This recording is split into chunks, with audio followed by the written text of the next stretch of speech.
Բարև ձեզ սիրելի հայրենակիցներ, ձեզ հետ է Էդվարդ Անտինյանը։ Ողջունում եմ ձեզ համայնայնության մայրաքաղաք Երևանից։ Այսօր հուլիսի 31-ն է 2026 թվական։ Երեկ վարչապետ Նիկոլ Փաշինյանը հակադարձեց Ռուսաստանի իշխանություններին տարբեր հարցերի հետ կապված, այսօր Ռուսաստանից պատասխանն ենք ստացել, հիմա տեսնենք ինչ են ասում եւ հասկանանք որն է մեր անելիքը։ Ռուսաստանի Դաշնության տնտեսական զարգացման նախարար Մաքսիմ Ռեշետնիկովը մեկնաբանել է Հայաստանի վարչապետ Նիկոլ Փաշինյանի հայտարարությունը, որ Հայաստանը Ռուսաստանին այլընտրանքներ է փնտրում ոչ միայն տնտեսական, այլև քաղաքական հարաբերությունների ոլորտում։ Ռուսաստանի համար դժվար չի լինի փոխարինել Հայաստանից ներմուծվող ապրանքների մատակարարումները։ Հայաստանից ԵԱՏՄ երկրներ արտահանվող ապրանքների ծավալները էական չեն։ ԵԱՏՄ-ն ոչ միայն իրացման առանցքային շուկա է, այլև ռեսուրսների հիմնական տեսակների գլխավոր մատակարարը հայկական տնտեսության համար։ Հայաստանը չի կարող ԵԱՏՄ-ից դուրս գազի համադրելի գներ ակնկալել, Ռուսաստանի Դաշնության տնտեսական զարգացման նախարարությունում կասկածում են, որ ԵԱՏՄ-ից դուրս Հայաստանին կարող են առաջարկել գազի գնի վերաբերյալ նմանատիպ պայմաններ։ Ուրեմն, հասկանանք, մեկը գազը, մեկը ԵԱՏՄ-ն։ Ինչա ասում։ Մեր ծավալները փոքր են, ԵԱՏՄ-ի համար էական նշանակություն չունի, հանգիստ կարող են փոխարինել որևէ այլ երկրով, դե դա մենք էլ գիտեինք։ Ոչ միայն գիտեինք, այլև ասում էինք, որ եթե նույնիսկ վաղը Ռուսաստանը հանի սանկցիաները եւ Հայաստանը վերադառնա ռուսական շուկա, այս ընթացքում, երբ որ Ռուսաստանը ուրիշ տեղից ապրանք է ստացել, այդ պարագայում կարող է ինչ-որ մեկը դա հավանի, գինը կամ որակը, կամ գին որակ հարաբերակցությունը եւ այլևս չվերադառնա հայկական ապրանքներին։ Այսինքն նույնիսկ եթե հանում է սանկցիան, այդ շուկան ամբողջությամբ վերականգնել հնարավոր չէ։ Դա նշանակում է պարբերաբար մենք այդ խնդիրը կարող ենք ունենալ։ Հիմա ինչ է ասում ԵԱՏՄ-ն։ Դուք ունեք ապրանք, իրացնելու հնարավորություն չունեք։ Հիմա հարց է ծագում։ Նստենք ու հասկանանք։ Այսօր ոչ թե այս իրավիճակում մտածենք ով է մեղավոր, դա էլ կասենք, խնդիր չի։ Այլ Հայաստանը սակավահող երկիր է։ Աշխարհում ապրում է 8 միլիարդից ավել մարդ։ Անգամ գենետիկ մոդիֆիկացված ապրանք են տալի, որ մարդիկ ուտեն։ Շատ ռեգիոններ ու երկրներ ուղակի սովամահ են լինում։ Այդ ընթացքում սակավահող Հայաստանում գյուղատնտեսական նշանակության հողատեսքերի կեսը անմշակ է։ Այս արևի, այս ջրի, այս հողի եւ այս աշխատասեր ժողովրդի պարագայում ով է մեղավոր։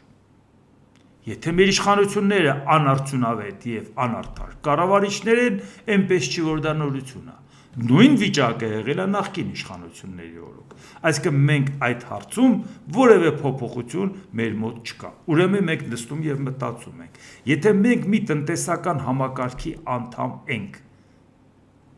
որի հետ համագործակցությունը չի նպաստում, որ մենք ունենանք որակյալ ապրանք, չի նպաստում նրան, որ հողը նենց մշակենք, նենց վարենք ու ցանենք, նենց ինտենսիվ գյուղատնտեսություն, էկոլոգիապես մաքուր ապրանք, օրգանական գյուղատնտեսություն, չգիտես ինչեր, հազար ու մի բաներ, որպեսզի մենք կարողանանք մաքսիմալ օգտագործենք մեր գյուղատնտեսական նշանակության հողատեսքերը։ Այսինքն այն տնտեսական համակարգը, որտեղ մենք գտնվում ենք, դրան չի նպաստում ժողովուրդ ջան։ Հիմա ավելի լավ չի մի օր ինքը մեզ ասի, ես քո ապրանքը չեմ ստանում, մենք խելքի գանք եւ մտածենք, թե ինչ ենք անելու։ Այո, մենք կարող ենք ավելի շուտ խելքի գայինք։ Եթե ժամանակին, երբ որ խոսում էինք Եվրամիության հետ անդամակցության մասին, դա գոնե ես իմ անունից ասեմ 2004 թվականից իմ հրապարակային գործունեությունը սկսվել է դրանով։ Այդ ժամանակ մտածում էին գուրկ պարտքի դիմաց գույքը տային Ռուսաստանին, մտածում էին ռազմավարական օբյեկտները տան Ռուսաստանին, մտածում էին ամեն ինչ անի, որ գազի խոզովակը անցնի Ռուսաստանին։ Տրամագիծը լինի փոքր, որ հանկարծ տրանզիտ չծառայի իրանական գազի մասին է խոսքը։ 102-րդ բազայի ժամկետը երկարացնեն։ Այն մենք միակողմանի դադարեցնելու հնարավորություն չունենանք։ Այս ամեն ինչը մեր գլխով անցել է, չէ՞։ ու ինչա այն ինչ որ նախկիններն արել են նոր իշխանությունները իրենց քաղաքականության մեջ բան են փոխել բացարձակ ու երբ որ այսօր Նիկոլ Փաշինյանն ասում է մենք այլընտրանքի իրավունք էլ ունենք ինք ասում պարտավոր է իր որ այդ այլընտրանքը ունենայիր ու այդ ուղղությամբ գործնական քայլեր արած լինեիր եթե մենք հիմա ինչ որ հարցում դժվարություններ ունենք եւ փակուղ առաջ ենք կանգնում դա նրանից է որ ժամանակին այդ քայլերը հաշված չեն մեր կողմից որ այո ԵԱՏՄ-ն չի նպաստում, որ մենք որակյալ ապրանք արտադրենք։ Քաղաքական նկատառումներով կստանան ապրանք Հայաստանից, եթե որակը չի էլ համապատասխանում։ Քաղաքական նկատառումներով կարգել են այդ ապրանքը, եթե որակը բնականա չի համապատասխանում։ Այսինքն մեզ չեն ստիպում, որ մենք որակյալ ապրանք արտադրենք։ Բա որ 22 տարի մեջ ճղում ենք, ասում ենք, որ իսկ եթե մենք Եվրամիության ստանդարտների բռնենք այդ ճանապարհը Եվրամիության ստանդարտի ապրանք արտադրենք, Եվրոպան էլ կառնի, որ բարձր գնողունակություն ունի, մարդիկ բարեկեցիկ ապրում են։ Նշանակում է որակյալ եւ թանկ ապրանք էլ կառնեն։ Նույնը Միացյալ Նահանգները կառնի, նորից ավելի բարձր գնողունակություն միջին եվրոպական մակարդակից։ Նույնը կառնեն արաբական երկրները, նավթային երկրները անապատային։ Ուր ուղարկենք, որ մեր ապրանքը չառնեն։ Ինչի ենք մնում Ռուսաստանի հույսին, որ մի օր կանգնի ասի, ես քո ապրանքը չի էլ հետաքրքրում, եթե քեզանից չստանամ, ես պրոբլեմ չեմ ունենա, դրա ծավալը փոքր է, բայց ես կարող եմ փակել ու դուք ձախողվեք։ Բա ինչի համար։ Այո, որ ձախողված արտաքին քաղաքականություն վարվել է սկսած Լևոն Տեր-Պետրոսյանից Ռոբերտ Քոչարյանով, Սերժ Սարգսյանով մինչև Նիկոլ Փաշինյանը, դա նորություն չի, դրա մասին ամեն ինչ խոսել ենք։ 97 թվականին մեծ պայմանագիրը Ռուսաստանի հետ Լևոն Տեր-Պետրոսյանն է կնքել։ Էնպես չի, որ մենք այդ ամեն ինչը որ ասում ենք, մենակ այսօրվան է վերաբերվում։ Դա հետևողական քաղաքականություն է եղել Հայաստանի դեմ։ Եվ հիմա մենք եկել ենք հասել ենք մի վիճակ, որ մեզ ասում են, քո ապրանքը մեզ հետաքրքիր չի, բայց մենք քո ապրանքը չենք ստանա, դու պրոբլեմ կունենաս, որովհետև չես հասցնի դա տանես Եվրոպա։ Այո, Եվրոպան ձեռք մեկնել է, քաղաքական որոշումը կայացել է, բայց բավական բարդ է, որ այդ ապրանքը հնարավոր լինի իրացնել։ Բայց այս ամեն ինչից հետո վերադառնալ մի երկրի մոտ, որը որ քեզ ասում է, որ քո ապրանքը էական նշանակություն չունի, հանգիստ կարող եմ ուրիշով փոխարինել, բայց եթե հանգիստ կարող ես ուրիշով փոխարինել, մեր հետ կապված խնդիր չունես։ Բայց դեպքում ինչ ես տեն ծանր տանը, որ Հայաստանը կարող է նաև այլ գործընկեր ունենա։ Եթե դու լավ գործընկեր ես, ինչի չես ուզենա, որ Հայաստանը նաև լավ գործընկեր լինի, հզոր երկիր լինի եւ որպես քո դաշնակից լուրջ դերակատարություն ունենա, առանցքային դերակատարություն ունենա։ Ոչ, քեզ պետքա որ Հայաստանը լինի ֆորպոստ։ Ու ամեն անգամ ասում են, այսօր հիմա տեսնում եք Ռուսաստանը սանկցիա է կիրառում։ 22 տարի առաջ որ ասում ենք այդ ժամանակ էլ էիք ասում, բայց մեր օբյեկտները տալը ռուսներին։ Գնալով անընդհատ կախվածությունը Ռուսաստանից մեծացրել եք, ինչքան ասել ենք, ասել եք, բա դրա ժամանակն է, սենց որ գնա, դրա ժամանակը տենց էլ չի էլ գալու։ Ռուսաստանը այսօր այս վիճակում է, դեռ ասում եք դրա ժամանակն է։ Ու նույնն էլ վերաբերում է գազին, ինչ ենք ուզում։ Ուզում ենք, որ Ռուսաստանը, որը գազա վաճառում, մենք է գազի գնորդ ենք։ Ցանցնել վերցրել է իրան։ Թվում է թե էժան գնով տալիս է, բայց տալիս է իր ձեռնարկությանը։ Իսկ բայց նույն գազը, որ մեզ է հասնում, համարյա եվրոպական գներով է հասնում։ Բայց դեպքում հարց է ցակում, բայց մեր կյանքը դրանից չի լավանում։ Եվրոպական ստանդարտի աշխատավարձու եկամուտներ մարդիկ չեն ստանում։ Բա ասում են գազը էժան է։ Գազը էժան է, բայց այս տնտեսական տիրույթում ենք մենք, որտեղ կենսամակարդակը ցածր է։ Եթե ուզում եք, որ մենք եվրոպական գներով ստանանք, եվրոպական կենսամակարդակով էլ փորձենք, ձգտենք, հասնենք, ապրենք այդ մակարդակով։ Այնպես որ այդ գազային շանտաժն էլ հաջորդ քայլն է։ Այսինքն սա նաև ինչից է գալիս, որ մեր իշխանությունները հայ են ասում բոլորին, որ անընդհատ ասում ենք, որ բոլորին հայ ասելը բալանսավորված քաղաքականություն չի, բազմավեկտոր քաղաքականություն չի։ Այդ հայի հետևից գալու են, ասել են դու մեզ խոստացել ես, դե հիմա ժամանակն է որ պատասխան տաս։ Այո, եթե ժամանակին Հայաստանը հստակ քաղաքականությամբ բռներ գիծը եւ ասեր ես գնում եմ դեպի Եվրամիություն, իսկ Ռուսաստանը ինչ պետք է աներ, բայց ինչու՞ մեր մեղադրելու։ Այն ժամանակ, երբ որ 2013 թվականին Սերժ Սարգսյանը չմտներ մաքսային միություն, անգամ ասոցիացիան համաձայնագիրը չստորագրեր, ռուսներին ասել լավ, չեք ուզում, ասոցիացիան համաձայնագիրը չեմ ստորագրում Եվրոպայի հետ, բայց մաքսային միությունն էլ չեմ մտնում։ Որտեղ մոռացել եք, որ այդ ժամանակ Հայաստանի իշխանություններն ասում են ժողովուրդ ինչ մաքսային միություն, օղեկները չեք գցե, մենք ցամաքային սահման չունենք Ռուսաստանի հետ։ Այն մարդը, որ այդպիսի կարծիք էր հայտնում, Հայաստանի վարչապետն էր։ Եվ ինչ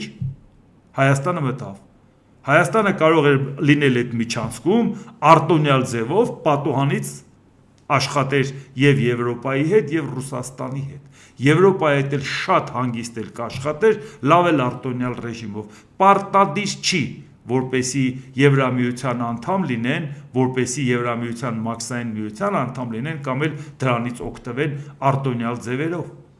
Եթե Հայաստանը ասել, որ ժողովուրդ ջան, կներեք լուրջ քաղաքական ճնշում կա, հիմա չեմ կարող ասոցիացիան փաստաթուղթ ստորագրեմ, բայց եւ միևնույն ժամանակ նորմալ հարաբերություններ պահպանենք Ռուսաստանի հետ էլ, նորմալ հարաբերություններ պահպանենք նաեւ Եվրոպայի հետ էլ, մեզ այդ հանգիստ կաշխատեին։ Մեր հարևան Վրաստանը Եվրամիության անդամ չի, ԵԱՏՄ անդամ էլ չի։ Մեր հարևան Վրաստանը հապկանդամ էլ չի, նույնն էլ Ադրբեջանը։ Ինչի է հենց հարցը մեզ հասնում,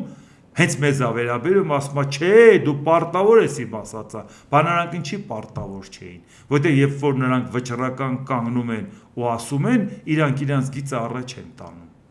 Այդ դրամը էլ չես կարող ասես դու պարտավոր ես, բայց երբ որ մեր մոտից գնում են ոտերն են ընկնում, ասում են մեզանից հավատարիմ մարդ չեք գտնի, ասում են լա մի հատ արի, այդ դու չէիր այդ հավատարմության երթումը տալի, ինչա կարծում եք հիմա այնքան թուլացել ենք, ձեր հախից էլ չենք կարող գանք, այսինքն իրանց ուժն են ցույց տալիս, դուք չեք տեսնում Ռուսաստանը իրան ոնց է պահում։ Ռուսաստանը այսօր դրսում որ պարտվում է, որտեղ գնում է իրանց ատում են, չեն սիրում, ոչ միտեղ չեն թողում, գալիս է երկրի ներսում իր ազգային փոքրամասնություններին է ճնշում։ Ռուսաստանը ռուսներին, ինչի համար։ Իրան պահումը գիտեք ոնց, այնտան տղամարդու նման, որին դուրսը ճնշում են, գալիս է տանը կնոջն ու երեխաներին ջարդուփ շուրան, ու այդ ասում է գոնե, բա մեկին է ծեծեմ, սիրտս հովանա, դուրսը որ ծեծեմ, ծեծ կուտեմ։ Գոնե կամ տանը ուշս ցույց տամ։ Այսօր այդ վիճակին է Ռուսաստանի հասարակությունը։ Տանը իրանք իրանց են ծեծում, որ իրանց ուժը ցույց տան։ Որտե դուրսը չեն կարողանում։ Եվ հիմա այդ մարդիկ մեզ պահանջ են ներկայացնում Հայաստան ինչ է, Հայաստանի այն իշխանավորին, որը իրանց ոսկե սարեր է խոստացել հավատարմության երթում տվել։ Այո, Նիկոլ Փաշինյանը պարտավոր է այդ ամեն ինչը վերանայել։ Այո, եւ մեր հասարակությունն էլ պետքա պատրաստ լինի վճռական քայլերով գնա։ Եվ հետո թույլ չտա, որ հիմա էլ Նիկոլ Փաշինյանը հիմա էլ խաղեր տա, ասի, դե տեսակ Եվրոպան ամբողջ ծավալով մեզ չօգնեց, ստիպված նորից հետ գնացինք։ Ռուսական երկաթուղիների գլխավոր տնօրեն Օլեգ Բելազերով Ռուսական երկաթուղիները հետևողականորեն եւ լիովին կատարում են իրենց պարտավորությունները Հայաստանում։ Ռուսական երկաթուղիները մտադիր են պահպանել Հայաստանի հետ երկաթուղու կոնցեսիոն պայմանագրով կնքված պայմանները եւ եթե պայմանները փոխվեն, ապա դադարեցվեն։ Նրանք իրավունք ունեն փոխվեն կամ դադարեցվեն։ Նրանք իրավունք ունեն ակնկալել իրենց ներդրումների վերադարձ։ Այսինքն Ռուսաստանն ասում է կոնցեսիոն պայմանագիրը վերանայելու ցանկացած քայլի դեպքում մեր ներդրումները պարտավոր է վերադարձնել։ Իսկ եթե այս ընթացքում Հայաստանը պարբերաբար այդ պայմանագրի խախտման փաստերը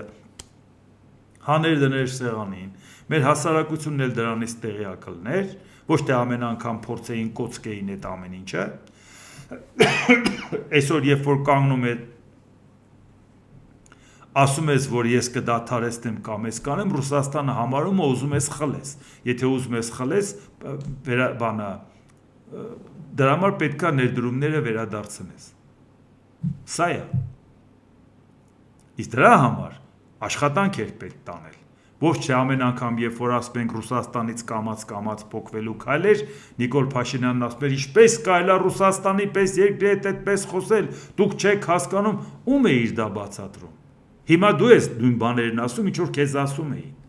Դե հիմա սա քո արած քաղաքականության արդյունքն է, չէ՞ որ էս օրինենք։ Իսկ այսօր Ռուսաստանը մենք չենք տեսել ինչ վիճակում է, դա էլ հասկանանք, չէ՞։ Կան մարդիկ, ովքեր ասում են, որ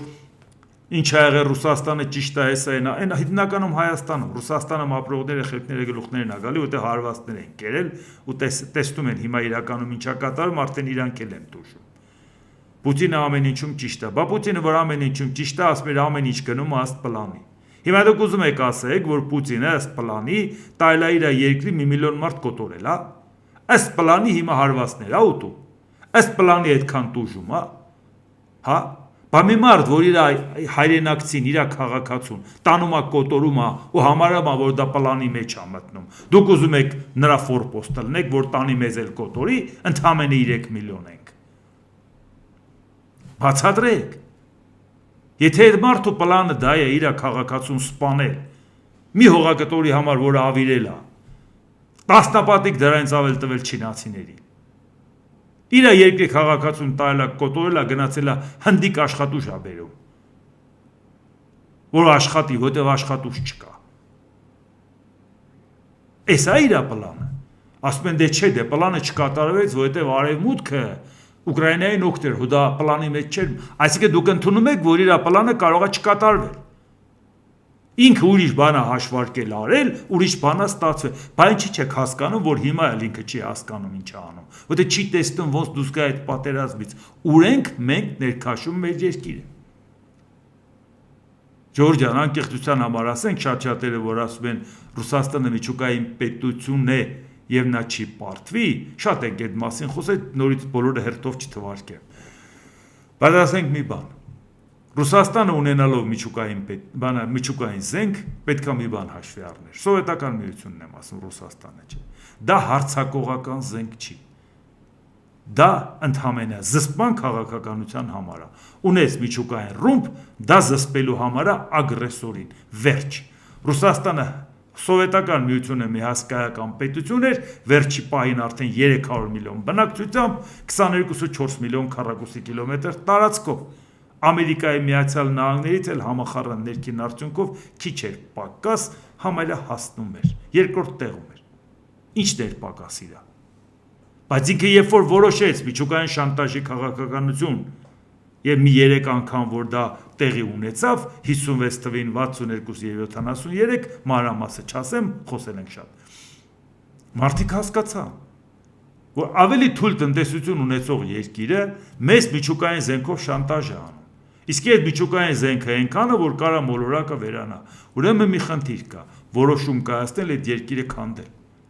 որտեղ նա արդեն իրանից վտանգ է ներկայացնում։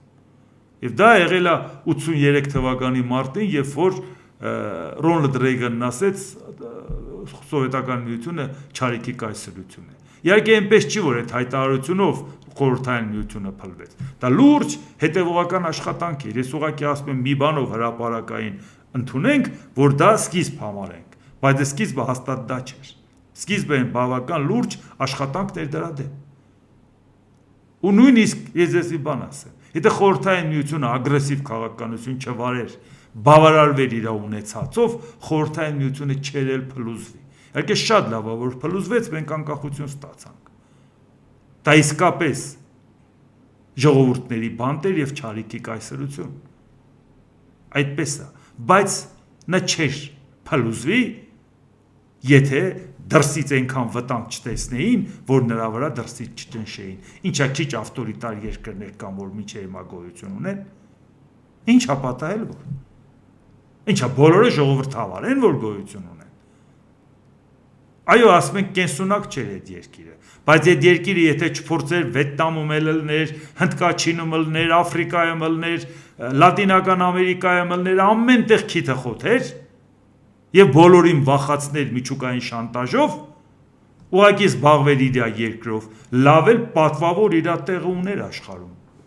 Ով պետք է մտածեր խորհրդային միության փլուզելու մասին։ Այսօր Ռուսաստանը ասում է, ես ուզում եմ խորհրդային միությունը վերականգնեմ։ Իրան ասում են խորհրդային միություն ես ուզում, կստանաս խորհրդային միություն, այսինքն խորհրդային միության բախտին կարժանանաս։ Այո, Ռուսաստանը եթե ագրեսիվ քաղաքականություն վարեր զսպման քաղաքականություն, որ ես ունեմ միջուկային զենք ու բախտներդ չփորձեք իմ դեմ որևէ բան անեք։ Ռուսաստանը երբեք այսքան խնդրի մեջ չէր հայտնվի։ Ինչա մեծուտնյակի անդամ չէր, ինչա ՆԱՏՕ գումարած Ռուսաստան այդ միության անդամ չէր։ Այդ ինչ հարց էին լուծում առանց Ռուսաստանի։ Ռուսաստանն էլ ասում էր իմ արտաքին քաղաքական գերակայությունը Եվրոպան է։ Այո, իր տնտեսական մակարդակով ինքը չի կարող ասի ես պետք է թելադրեմ աշխարհին։ Ասում է ես հետամնացեմ, բայց ես պետքա թելադրեմ աշխարհին, որտեղ միջուկային զենք ունեմ։ Ուրեմն ասում են թույլ տնտեսություն ունեցող, ժողովրդավարության ցածր մակարդակ ունեցող, վատ կենսամակարդակ ունեցող երկիրը, եթե զենք ունի, որով կարա Իրանից ուժեղներին ստիպի իր հետ հաշվի նստեն, այդ երկիրը պետք է փլվի։ Ռուսաստանը չէր ունենա այսպիսի խայտառակ վիճակ, եթե իր միջուկային զենքը ընդամենը ուրիշներին զսպելու համար լիներ։ Ով պետք է Ռուսաստանի վրա հարձակվեր, ասում է ՆԱՏՕ-ի վրա պետք է հարձակվեր։ ՆԱՏՕ-ն հիմա կարա քո վրա առանց հարձակվելու քայլերով մտներ Ռուսաստան։ ՆԱՏՕ-ն այն ժամանակ, երբ որ չէր բացահայտվել, որ քո ռազմական ամբողջ արսենալը փուչի կա։ Դու աշխարհի երկրորդ բանակը ես, ՆԱՏՕ-ն գլխի ձեռքեր վերցրել քո վրա հարձակվեր։ Ինչից է իր վախենում։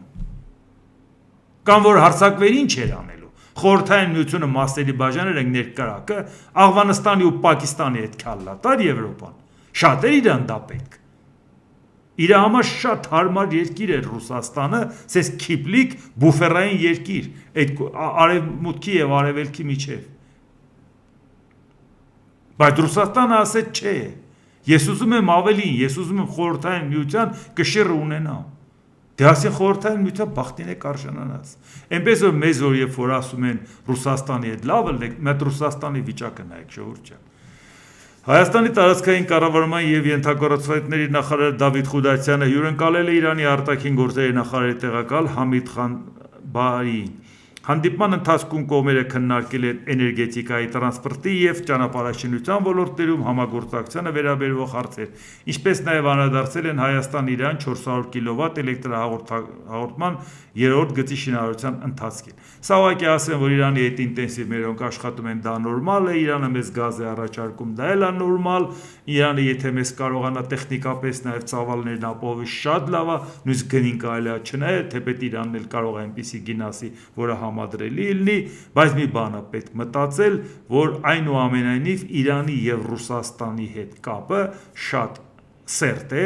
որի պարագայում մենք պետք է մտածենք այնպիսի քաղաքականություն վարենք, որի պարագայում Ռուսաստանը Իրանին չասի, դու իմ խոսքը մի կոտրի, թող ես այդ Հայաստանին կախվածության մեջ պահեմ։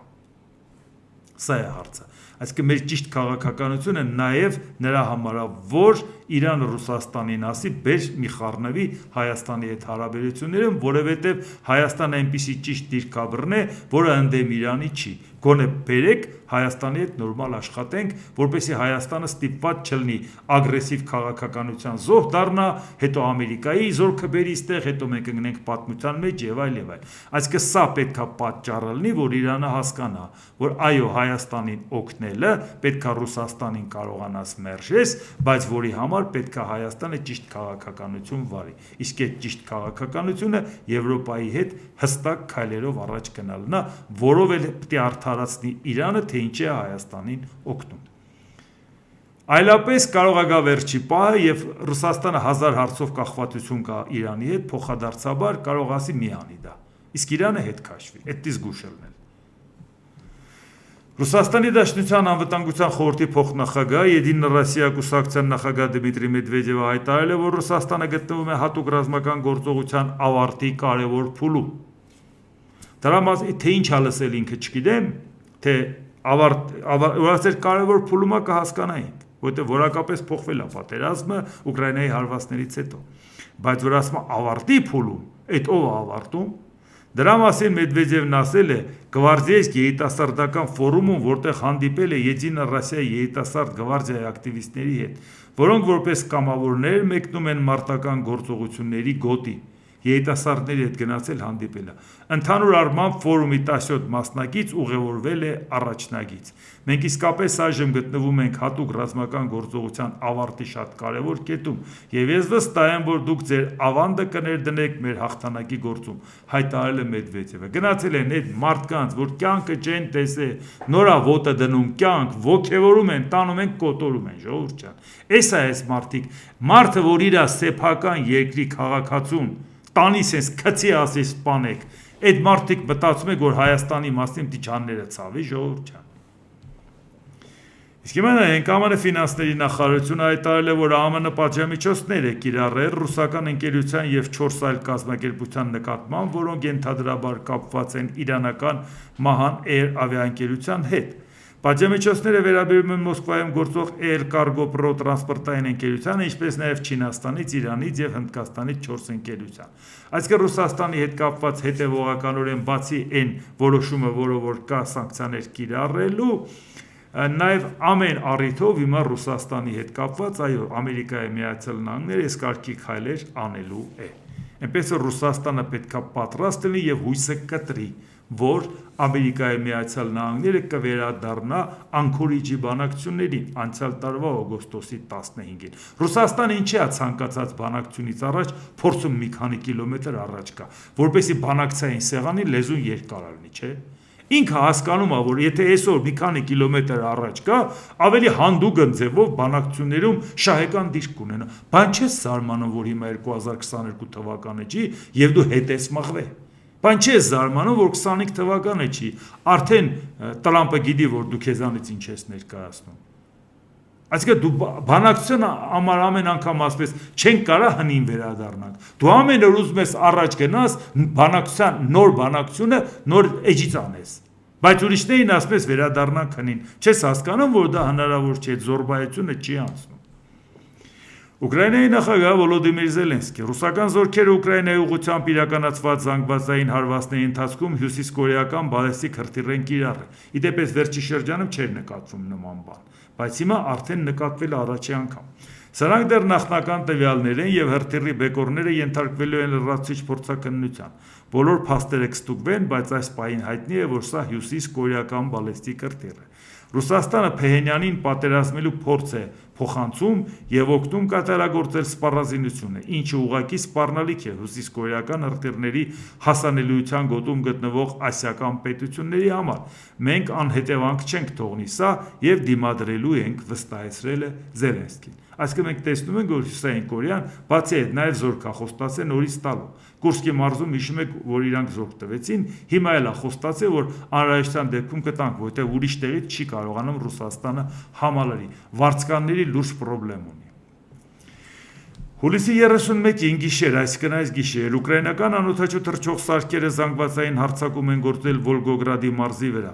Գիշերվա ընթացքում ԱԹՍ-ների հարվածների հետևանքով հրդեհներ են բռնկվել Վոլգոգրադի հարավում գտնվող Վարլիքա-էներգետիկ համալիրի արդյունաբերական ձեռնարկությունում, ինչպես նաև Զերժինսկի շրջանի պահեստային տարածքներում։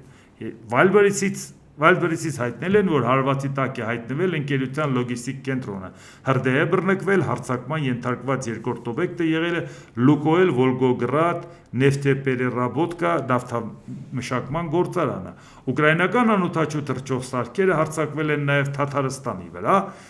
Զելենադոլսկ քաղաքում հարձակում է իրականացվել Վալբերից ընկերության լոգիստիկ կենտրոնի վրա։ Շատերը նույնիսկ չեն պատկերացնում, թե այս Վալբերիցին տրված հարվածները ինչ ծանր հետևանքներ են ունենում։ Հիմա տեսեք, մի համակարգ, հիմա էլ տարածում են, ասում են, կարող է Գրոզնիից են խփում դրանց, որովհետև իրանք ուզում են վերահսկողության տակ վերցնեն։ Դնենք մի կողմ, թե ով ինչ է ասում եւ ի վերջո դավադրության տեսությունն ինչ է ասում։ Այդ պահեստների ֆանտաստիկ քանակությամբ ապրանքներին հարվածի դեպքում ընկերությունը եթե փոխհատուցի, բայց փողը իրան որտեղից, տեսել եք քանի բանկից վարկեր ունեն վերցրած։ Քանի բանկա ներդրում արել ու խնդրի մեջ կհայտնվի։ Իսկ եթե ընկերությունը չփոխհատուցի կամ մասնակի փոխհատուցի, այն մյուսների ապրանքը, որը կկորչի, նրանք քանի բանկերից վարկեր ունեն վերցրած։ Դուք հասկանում եք, որ Ռուսաստանի տնտեսությանը սա շատ ծանր հարված է։ Ոչ միայն որ մարդը իր ապրանքը չստացավ, Հասկայական արդյունաբերական նշանակության հազարամյա ապրանքներ կար։ Էնել ուղակի եւ անուղակի ապրանքներ, որոնք որ նաեւ օգնում էին ռազմական արդյունաբերությանը, օգնում էին պատերազմին։ Եվ իդեպ Ղազախստանին ասում էին կօգնես Վալդբրիզի պահեստներ կոմոդ ունենանք, էլի։ Ղազախստանն ասել էր ոսկեղենիկ հայերենով փախակ ստեղից։ Ղազախստանը սկի նավթի հարցում չօգնեց Ռուսաստանին, ասեց քո պրոբլեմը իմ վրա չեմ վերցնելու։ Գնաց տեղից։ Հիմա էլ ասում են պահեստներեն չես բերեմ իմ մոտ որ։ Այսքի մենք չգիտենք, որ այդ պահեստներում կարող է նաև լինի ապրանք, որը օգնում է ֆրոնտին։ Ինչա ուզում ես մենք դառնանք լեգիտիմ թիրախ ուկրաինական դրոնների համար, բալեստիկ հրթիռների համար, իսկ որ Ուկրաինան կխփի ոչ մեկը չի կասկածում։ Կասպիստովում իրանական նավին բան չի խփեց։ Իրանը ինչ արեց բացի հոխորտ տալը։ Ղազախստանն էլ ասում է շատ ես ուզում տար Բելարուս։ Բաքու ախպեր երկիր է, չի։ Ինչ ես ուզում գաս իմ մոտ դնես։ Իդեպ, ինիկատի ունեցեք մի բան։ Իրանը շատ դեպքեր ունեն, չի որ շատ է ցանկանում Ռուսաստանի ասածներն անի, բայց շատ կախվածություններ կա փոխադարձ, մերժելն էլ այդքան հեշտ չի։ Ռուսաստանն անընդհատ ասում է բաբախտին սենց, բայց էլ քեզ եմ օգնել եւ այլ եւ այլ։ Ու չզարմանաք, որ իրանական նավին հարվածելուց հետո ուկրաինական, երբ որ իրանք ասին պատասխան կստանաք, էս կանեք, այն կանեք եւ այլ,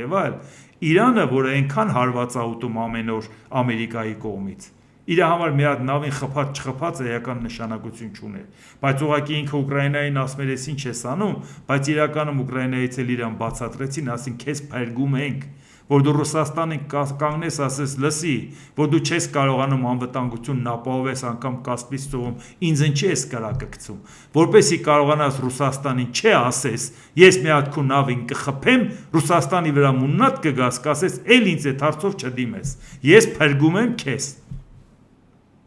Հիմա չհասկացաք ինչ կատարվեց։ Չեմ ասում դա նախապես Իրանի հետ Ուկրաինան պայմանավորվել էր, այլ ասում եմ Ուկրաինան կարար խփելուց հետո էլ պայմանավորվեր։ Բայց անգելը Սիբիգայի ինչի համար էր, որ ընկեր ջան ինչ ես ոգևորվե։ Ամերիկայի հետ կռիվ ես տալիս, Իսրայելի հետ կռիվ ես տալիս։ Ռուսաստանի հետ ուզում ես լավ լես, Ռուսաստանն էլ Ուկրաինայի հետ է կռիվ տալիս։ Ինչ ես ընկել կարակ, ինչ ես ոտատակ ընկնում։ Քիչ է քո պրոբլեմը։ Սպասի մի հատ Կասպից ծովում քո նավին խփենք, Ռուսաստանից մի հատ նեղացի քաշվի մի կողմ զբաղվի քո գործերով, հա։ Իսկ հիմա սա դասա ոչ միայն Իրանին, այլ նաև Ղազախստանին։ Ղազախստանը արդեն երկրորդ առիթով է մերժում Ռուսաստանին։ ԱՄՆ Սենատը նվազագույն առավելությամբ մերժել է ռազմական լիազորությունների մասին բանաձևը, որը երկրի նախագահ Դոնալդ Թրամփից կպահանջեր դուրս բերել ամերիկյան ուժերը Իրանի դեմ մարտական գործողությունների մասնակցությունից։ Եթե նման գործողություններն ուղղակիորեն չարտոնվեն կոնգրեսի կողմից, պատերազմ հայտարարելու կամ ռազմական ուժ կիրառելու հատուկ թույլտվության ընդունելու միջոցով։ Իհարկե, ինչ որ հիմա կատարվում է, դա այդքան էական չէ։ Պատերազմի այս վիճակը, որը որ կա, Դոնալդ Թրամփը ինչ որ ձևով պիտի փորձի դրա տակից դուրս գա։ Եթե հիմա Սենատը փորձում է Դոնալդ Թրամփին օգնել, մեկը այդ նույն Սենատը ընտրությունների ժամանակ պետք է կարողանա ասել գնում է Դոնալդ Թրամփին սատարելու ճանապարհով հանրապետականների մասին է խոսքը։ Դեմոկրատները ոնց են գնալու ընտրության, քննադատելու են Թրամփին գնան ընտրվել, հանրապետականները պետք է որոշեն, Թրամփի հետ են շարունակում են այդ քաղաքականությունը, թե տարանջատվում են Թրամփից։ Այսօր նրանք ռիսկ չեն անում տարանջատվել Թրամփից, բայց կարող է գնան եւ ընտրություններում տեսնեն, որ դա եղավ պատճառը, որ իրանք դիսկեր կորցրեցին։ Բայց այսօր էլ տարանջատվելով Թրամփից հարցը առաջանում, բա դուք ստե ինչ եք անում։ Եկել եք որ մեր ձենը հայցեք, ինչ անեք։ Այսինքն այնպես չի որ միանշանակ է գնան Թրամփից փոխվեն, թե գնան Թրամփի գիծը առաջ տանեն։ Բայց Թրամփի գիծը առաջ տանելը իրանց համար պարտվողական քաղաքականություն է, դե չեն կարողանով բացատրել, թե ինչի համար են դա անում։ Այնպես որ հիմա այն ինչ որ Սենատում, ինչ որ ներկայացուցիչների պալատում քվեարկում են ու նորից պաշտպանում են Դոնալդ Թրամփի քաղաքականությունը։ Դա արդյունքում նոյեմբերի 3-ի ընտրության հետ կապված խնդիրը առաջացնելու հենց հանրապետական կուսակցության համար։ Իսրայելի վարչապետ Բենյամին Նեթանյահու, եթե կարողանանք թույլատրել Իրանից բխող սպառնալիքը, կկարողանանք խաղաղության բազմաթիվ համաձայնագրեր կնքել։ Իհարկե վատ չի հնչում սա, բայց իրականությունից բավական հեռու է, որովհետև իրանք պատկերացնում են, որ ոչ թե պայմանագիրը պետք է Իրանի փրկի, այլ Իրանը պետք է կործանվի, իսկ Իսրայելը այսօր Իրանին կործանելու ոչ մի հնարավորություն չունի։ Չի էլ կարողանում համոզի Ամերիկան նորից ներքաշվի պատերազմի մեջ։ Այո, նաև տարաձայնություններ կա, անպայման չի նենց հրապարակային խիստ ասեն նաև Իսրայելի վարչապետի եւ ասենք Ամերիկայի Միացյալ Նահանգների նախագահի, որ թեկուզ ասեց վերջի հանդիպումը լավ անցավ։ Այո, տարաձայնություն կա նաև փոխնախագահ Ջեյ Դի Վենսի եւ Բենյամին Նեթանյահուի միջև, դա էլ հնարավոր չի թաքցնել։ Բայց միևնույն ժամանակ մենք գիտենք մի բան. Դոնալդ Տրամպը կուզենա, որ ձախողված բանակցության մեղքը ընկնի Ջեյ Դի Վենսի վրա։ Դա անհնարին է, որ դա այդպես չլինի։ Պետք է դա մենք հասկանանք, դրա համար Ջեյ Դի Վենսը հասկանում, որ եթե ձախողումը իր վրա է հանգնում, ես ինչի եք sense բաներ անում, որ ձախողումը ին վրա մնա։ Թե չէ փոխնախագահը այդքան լիազորություն ինչի է իրան տալի, որ հիմա էլ վրեն մուննատ գաս, ասես ինչի չես կարողանում այդ հարցը լուծես։